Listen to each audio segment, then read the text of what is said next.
창세기를 계속 살펴보고 있는데 창세기의 목적은 가나안 땅에 들어간 이후에 이스라엘 백성들의 삶에 관하여서 모세가 이스라엘 백성들에게 주는 어떤 조언과 또 권면으로 살펴볼 수 있을 것 같습니다.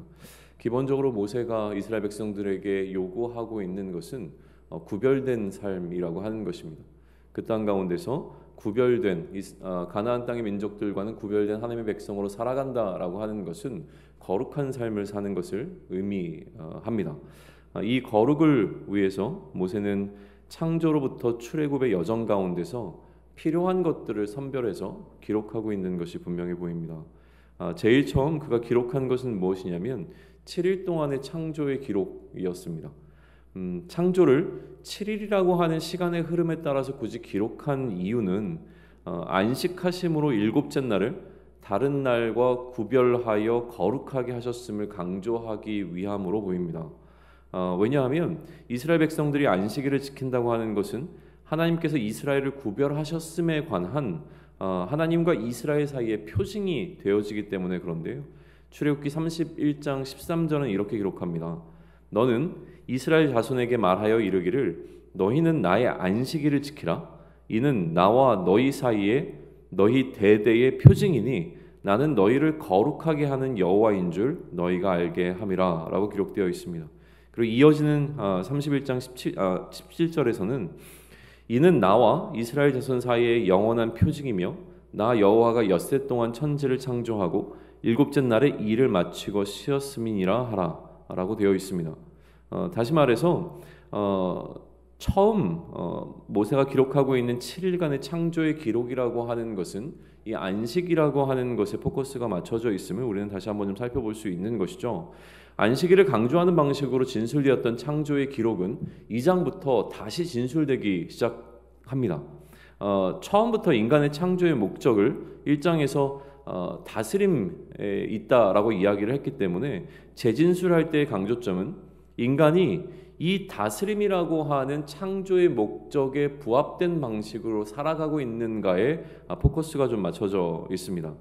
한편 하나님은 인간을 만드실 때 먹을거리가 필요한 존재로 창조하셨다라고 기록되어 있습니다. 그러니까 먹을거리가 필요하다라고 하는 것은 의존적인 존재로 만들어졌다라고 하는 것을 의미하는 것이고요.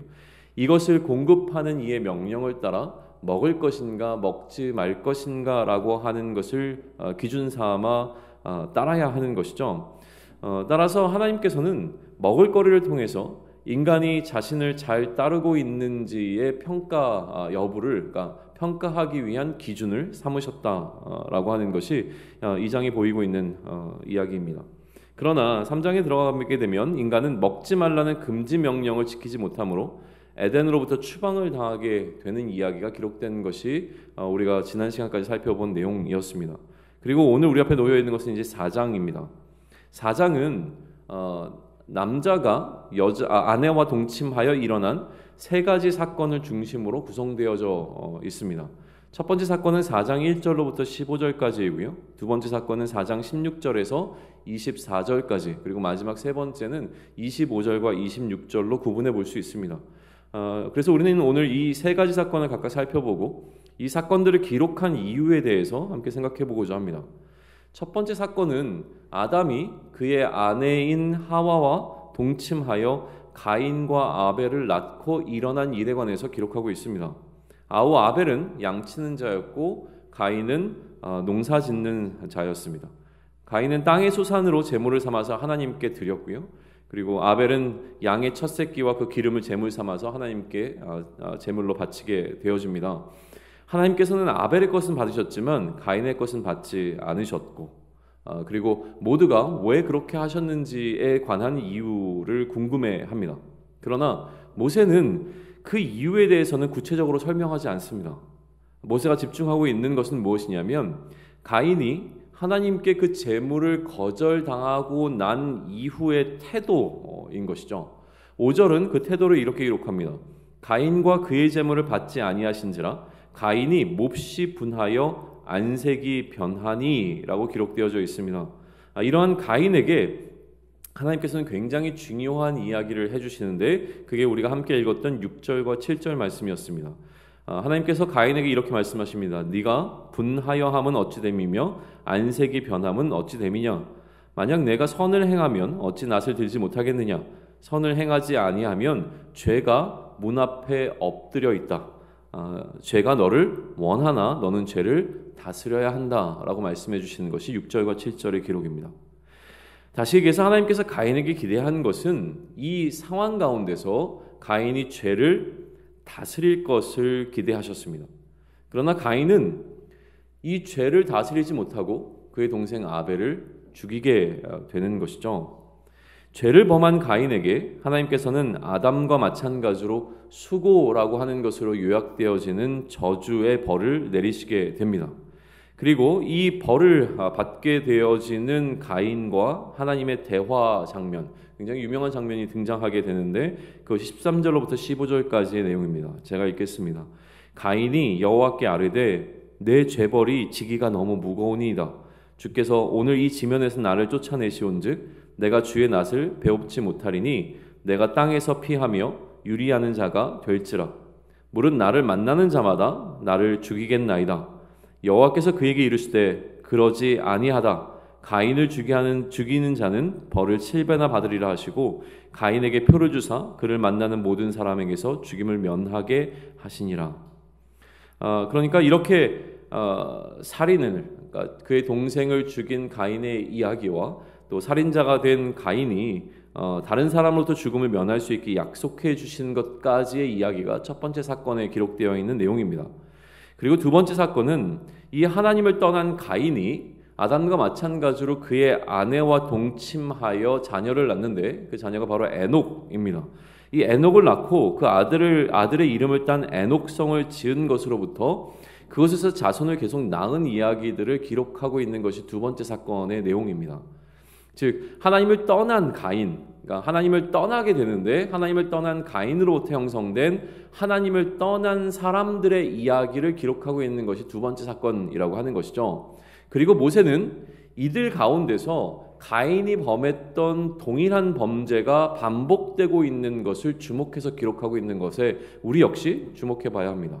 그리고 세 번째 사건은요, 아벨은 죽고 가인이 떠나서 자식들을 모두 잃어버린 아담이 다시 아내와 동침하여서 셋을 낳은 사건과 그 셋이 에노스를 낳았을 때 사람들이 다시 하나님을 찾았다라고 하는 사실을 기록하고 있는 것이 세 번째 사건입니다. 그러므로 사장은 에덴의 동쪽으로 추방당한 인간들이 하나님을 떠난 사람들의 그룹과 또 하나님을 찾는 사람들의 그룹을 형성하고 있다고 하는 그 사실을 기록하고 있는 것으로 요약해 볼 수가 있는 것이죠. 다시 4장은 에덴의 동쪽으로 추방당한 인간들이 이제 하나님을 떠난 사람들의 그룹과 또 하나님을 찾는 사람들의 그룹으로 구별된 것으로 우리는 요약해 볼 수 있다라고 하는 겁니다. 이 세 가지 사건을 기록하고 있는 모세의 의도를 다시 한번 생각해 보겠습니다. 이스라엘 백성에게는 아마도 이런 질문이 있었을 법합니다. 무엇이냐면 우리가 왜 가나안에 들어가서 그 땅을 살아가는 사람들과 함께 섞이면 안 되는 것인가? 우리가 그들을 전부 다 쳐서 멸해야 되고 그들과 구별돼야만 하는 이유는 과연 무엇인가라고 하는 질문이 이스라엘 백성 가운데 충분히 있을 법합니다. 이 질문에 대한 답을 주기 위해서 지금 모세는 인류가 필연적으로 둘로 나누어질 수밖에 없는 이유에 관해서 설명해 주고 있는 것으로 우리는 이해해 볼 수 있습니다. 가인으로부터 시작된 하나님을 찾지 않는 자들의 세상이 존재하게 되었고 셋으로부터 하나님을 찾는 자들의 세상이 이어져갔다라고 하는 이 프레임을 이스라엘 백성들에게 알려주고 있는 것이죠. 그래서 이 두 세상은 결코 섞일 수 없고 섞여서도 안 된다라고 하는 이야기를 우리에게 해줄 것이 너무나 분명합니다. 이제 앞으로 살펴보겠지만 홍수 이후에 이 두 그룹은 사라집니다.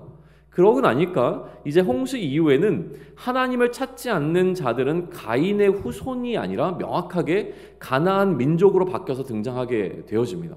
그리고 이 가나안 민족은 앞으로 이스라엘 백성들이 직면하게 될